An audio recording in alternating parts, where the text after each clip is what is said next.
buenas noches, ¿cómo están? Iniciamos aquí nuestro ABC debate en este día, jueves 11 de abril, año 2019. Ustedes ven imágenes, este es el vehículo que salía ayer de un edificio céntrico donde estuvo escondido el Contralor General de la República.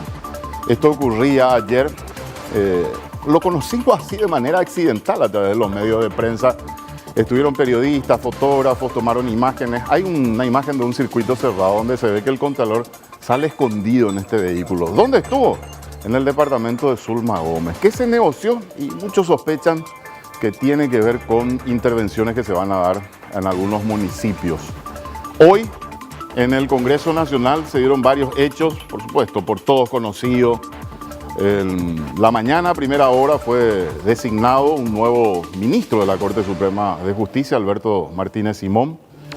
Muchos cuestionamientos a la terna que fue presentada por el Consejo de la Magistratura, varios parlamentarios, bueno, bancadas que se pusieron de acuerdo y aparentemente es el primer paso de un acuerdo político muy grande para aprobar proyectos que interesan al país. Ese fue el término que utilizó el vicepresidente de la República, pero no dio detalles. ¿Qué es lo que interesa realmente al país?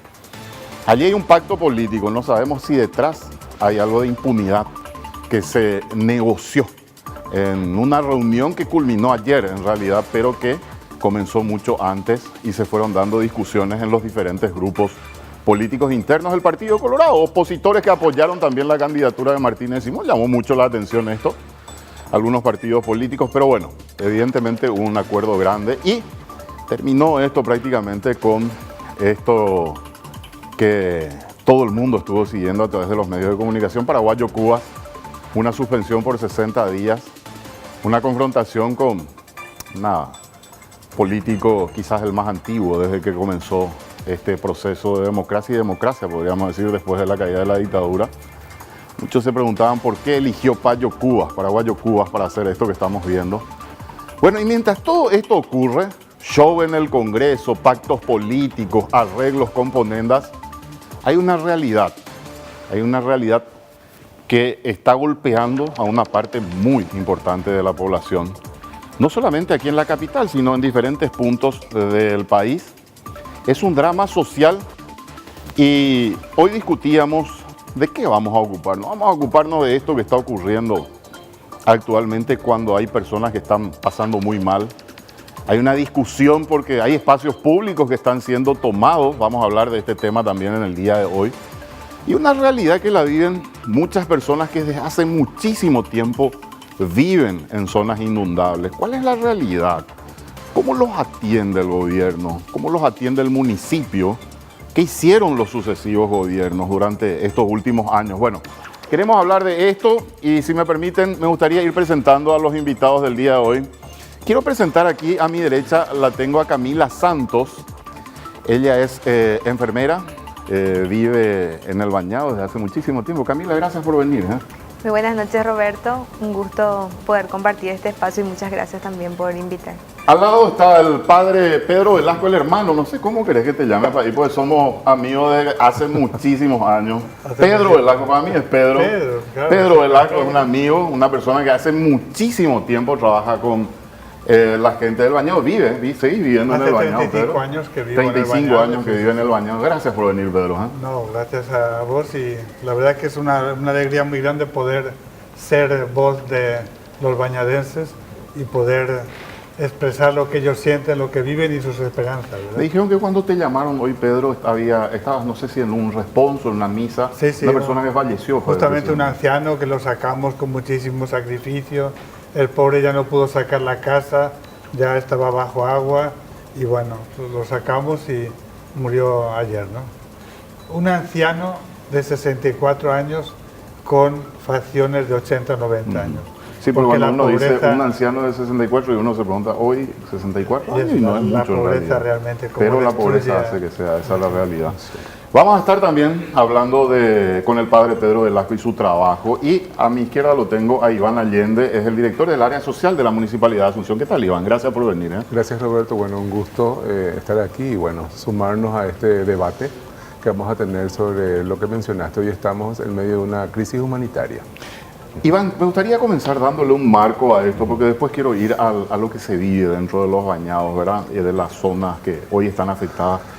¿Cuánta gente hoy ha tenido que abandonar sus hogares de acuerdo a las estadísticas que tienen en el municipio? Sí, justamente hoy instalamos una sala de situación para poder compilar toda la información que se está generando a lo largo de los bañados de la ciudad de Asunción. Justamente hay información que se genera desde los centros municipales, que están en contacto cercano con las poblaciones que están siendo desplazadas de diferentes puntos. Y lo que logramos cuantificar hasta el momento ya ronda las 7.000 familias desplazadas por la crecida. Y aquí el dato que encontramos después del último censo de la crecida anterior, el promedio de habitantes por familia oscila entre 3 y 5, entonces estamos hablando de 15.000, 20.000 personas como mínimo, digamos, que fueron desplazadas de sus hogares. De sus hogares por esta crecida. ¿Cuántos asentamientos tiene el municipio? Bueno, el municipio, hablamos de los refugios transitorios y albergues, ¿verdad? Sí. Porque son categorías diferentes. Estamos también trabajando en la tipología de estos albergues. Hoy tenemos 104 albergues activos. Teníamos un poco más, pero algunos albergues justamente en las últimas 72 horas tuvieron que ser desalojados porque fueron alcanzados por las aguas, sobre todo en el Bañado Sur. Entonces hoy tenemos de 107 albergues activos, hoy tenemos 104 albergues activos. El agua subió y sigue subiendo y probablemente siga subiendo unos días más. Un error del municipio, Iván, porque mucha gente que fue entrevistada por ABC TV nos decía que desde el municipio se les obligó. Nosotros tenemos personal acá en la empresa que vive en los bañados, y yo converso mucho con ellos porque son personas que trabajan con una empresa y nos encontramos de madrugada y por supuesto tempranito como venimos acá, solemos conversar y me decían que les obligaron a salir de sus viviendas prácticamente unas semanas antes de que empiece a subir nuevamente las aguas. ¿Qué pasó, Iván? ¿Quién les obligó? ¿Quién les pudo haber obligado? El propio municipio les notificó para que abandonen sus, digamos, los refugios donde estaban ellos asentados. Bueno, en realidad eso no fue así, ¿verdad? Nosotros no tenemos ninguna noticia de que eso haya sido de esa manera. Generalmente la gente sale cuando se siente presionada por las aguas, es más, y aquí... No, digo yo, tuvieron que volver a sus casas justo... Entiendo. Pero días antes, semanas antes de que empiece a subir nuevamente. Eso fue en realidad debido a una notificación de la Secretaría de Emergencia Nacional. Se basaron en el informe de emergencia, entonces. Correcto, entonces fue una recomendación de Emergencia Nacional que sí fue la que estableció incluso un formato impreso de un escrito que pedía que la gente retorne, ¿verdad? Entonces el famoso operativo de retorno que se da cuando se tiene cierta certeza de que las aguas no van a volver. Entonces por eso hablábamos de que esta crecida realmente rompió el ciclo habitual de los ciclos de inundación en los que estábamos acostumbrados, porque se instala antes, aunque tenemos históricos en que en esta época, en otros años, tuvimos también estos niveles de agua, pero sí, la gente, justamente eso ha generado mucha tensión y mucha frustración porque no tenían ni 2 meses de haber vuelto y tuvieron que volver a salir, ¿verdad? Me gustaría preguntarle a Camila, que vos naciste en la zona del Bañado, Camila. ¿En qué parte estás viviendo o estabas En el Bañado Tacumbú. ¿En Tacumbú? Sí, en la zona 2 sería. El bañado está dividido por zonas. Entonces, ¿Cuántas veces tuviste que abandonar ya tu casa, digamos, como consecuencia de en los últimos 5 años vivimos 5 crecidas grandes. En 2 de ellas salimos, pero en las demás no subimos a la planta alta. Y actualmente estamos viviendo en la planta alta. Justamente con lo que le decías al doctor, ¿verdad? La Secretaría de Emergencia había pedido que las familias que estaban en los refugios se retiraran, y estas familias inclusive en sus casas eran echadas por los militares y todo eso, entonces ellos tuvieron que volver, fueron obligados prácticamente a volver a la comunidad. ¿Dónde estaban esas familias ubicadas, digamos, provisoriamente? En la primera división de infantería, en el refugio de Rey 14. Y los militares le dijeron, salgan de acá porque ya tienen que volver a su... Claro, o sea, los intimaron prácticamente. Porque la Secretaría de Emergencia ya le pedía a la gente que se retire. Y muchas viviendas fueron echadas, inclusive tenemos filmaciones y todo eso. Yo me pregunto siempre, Camila, ¿qué se siente? O sea, vivir en un lugar así, donde, pues yo tengo mi casa, y digo, si yo tuviese que salir de mi casa, donde estoy asentado, tengo mis cosas, tengo mi barrio, tengo mi vida prácticamente ahí, ¿cómo ¿Cómo se vive eso, Camila? Contale a la gente, por favor, ¿qué se siente, digamos, tener que moverse en forma permanente? Y es una situación muy frustrante, por decirlo así, más todavía cuando recibimos piedras, ¿verdad? De las otras personas que no viven esta situación, ¿verdad? Es empezar de cero una y otra vez. Muchas veces la gente dice que nosotros no, o sea, nos gusta vivir así. Y te puedo asegurar que ninguna persona en el mundo, ¿verdad?, le gustaría vivir esta situación, le gustaría pasar esta situación. Y por eso también en cara de eso nosotros luchamos por la realización de un proyecto, el proyecto Franja Costera en nuestra comunidad. O sea, no es que los bañadenses nos resignamos a vivir así y queremos vivir así, sino luchamos por una solución definitiva a esta problemática. ¿Y tus padres de dónde son, Camila? Mi papá, por ejemplo, es de San Pedro. Ujú. Ya él en su juventud vino a Asunción a buscar una mejor calidad de vida porque allá estaban pasando hambre con lo que se vivía en el campo, ¿verdad? Entonces él vino, inició acá y se instaló en el bañado y así empezó mi familia, ¿verdad? Mi papá es de San Pedro del Cuamandillo. ¿Vino solo él o vino con algunos vecinos, amigos, con pueblanos? ¿Cómo fue la En historia? principio vino con un hermano, Ujú. ¿verdad? Y después fueron viniendo otros familiares y también fueron asentándose. Yo quiero preguntarle al padre Pedro Velasco, yo sé, hace muchísimos años él está allí en ese sitio, sé que se ha avanzado mucho en la organización, Pedro, pero a veces me pregunto, ¿por qué no hay una solución definitiva al problema del bañado? Es una cuestión de los gobiernos sucesivos que no se han ocupado, los usan políticamente, no hay interés porque invertir allí quizás se necesite mucho dinero y no hay una decisión política. O sea, ¿qué pasa, Pedro, que no hay una solución o un proyecto de solución al problema de la gente que vive en el bañado? Y esa es una pregunta fundamental, importantísima, ¿verdad? Creo que no hay un proyecto en Paraguay de superar en serio la pobreza, porque al final la situación de los bañados recoge, los padres de Camila son de San Pedro, otros son de otras zonas del interior, norteños son muchísimos, hay muchísima gente norteña, cuando terminó la fábrica de taninos del norte, vino mucha gente acá. Entonces, Paraguay creo que no está afrontando en serio el tema de cómo hacer que la economía, la política, se centre, entre otras cosas, en que la pobreza vaya disminuyendo. En Asunción eso se nota. En Asunción, cuando yo fui al bañado, había 800 y pico familias. De esas que yo conocí cuando fui, fácilmente a lo mejor un 30 40% ya no están.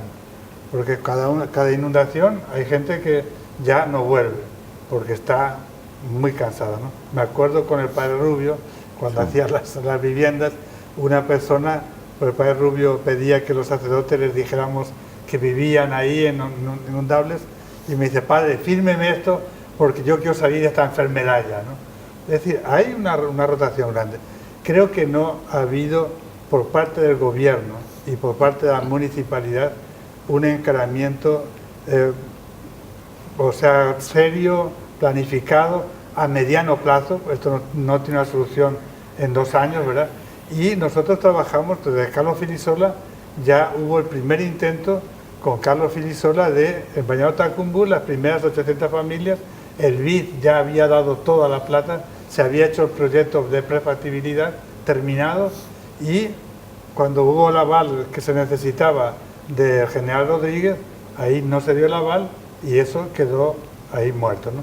Luego hicimos nosotros la CAMSAT con la Universidad Católica, conseguimos un proyecto grande con la autonomía más pobre de España, la de Extremadura, y trabajamos 2 años con los técnicos buenísimos de la universidad y publicamos 4 tomos sobre Franja Costera Bañado Tacumbú, con todos los, y que continúa siendo muy interesante, aunque la cambió, ¿verdad?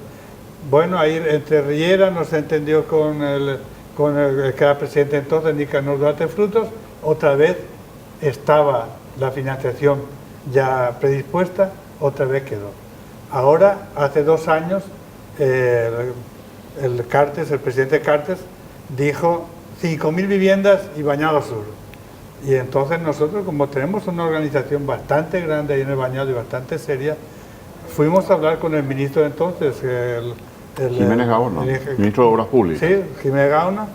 Y le dijimos, ¿va en serio? ¿No va en serio? Pues 20 años, ¿no? Sí, pues son historias repetidas. Yo le dijimos, pregunto, Pedro, le dijimos, Camila, ¿sí es en Iván. serio? Sí. O sea, ¿cuántas veces se han planteado? Pues yo, desde que trabajo en los medios de prensa, también en esa misma época, prácticamente cuando asume Filisola, escuché tantos proyectos y hoy veo que hay mucha más gente.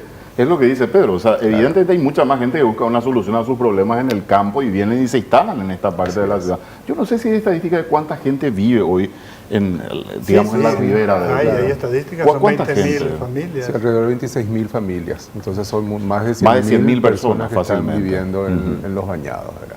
Y hay digamos, una proyección de cómo va creciendo eso. Pero en realidad la población de Asunción está estática hace más de 10 años. Sí, pues son como 500.000 personas. Incluso hay expulsión ahora de la ciudad. Entonces realmente el crecimiento vegetativo no es muy importante, ya no hay tampoco espacios para que venga más gente, ¿verdad? Justamente hoy estábamos analizando cuándo se dieron las olas migratorias que poblaron las zonas inundables. Se dieron en una época de sequía que fue bastante prolongada en los 90 y una previa en los 70 más corta. Entonces ahí el lecho del río realmente había tierras disponibles en esa zona de los bañados. Y coincidió con los movimientos migratorios más importantes, como comentaban Camila y Pedro, ¿verdad? De comunidades enteras, sobre todo del norte del país. Nosotros hoy encontramos en La Chacarita, en el Bañado Sur, gente de Puerto Pinasco, de San Pedro, de Concepción, de Canindeyú, de Caguazú, de Misiones, de hacia el sur también han migrado hacia la capital, lógico. Asunción concentra el poder político y económico, la gente busca acá mejores condiciones de vida y lo que ya preguntaste y Pedro respondió, el problema de fondo nos está abordando. Acá nosotros vemos los síntomas de una sociedad que está deprimida y degradada y hay pobreza. Entonces, lo que estamos viendo también en este periodo es como la instalación de una cultura del odio al pobre, pero no se discute la pobreza. Entonces, la pobreza ha expulsado gente del campo, la pobreza ha instalado gente en la ciudad y la ciudad no da abasto para resolver las necesidades socioeconómicas de tanta gente. Bueno, vamos a hacer una breve pausa en esta primera parte de nuestro programa de ese debate. Esta noche estamos con Iván Allende del municipio de Asunción, con Pedro Velasco, sacerdote, y estamos con Camila Santos, pobladora de la zona del Bañado. Bueno, no se vayan que en un ratito estamos de vuelta.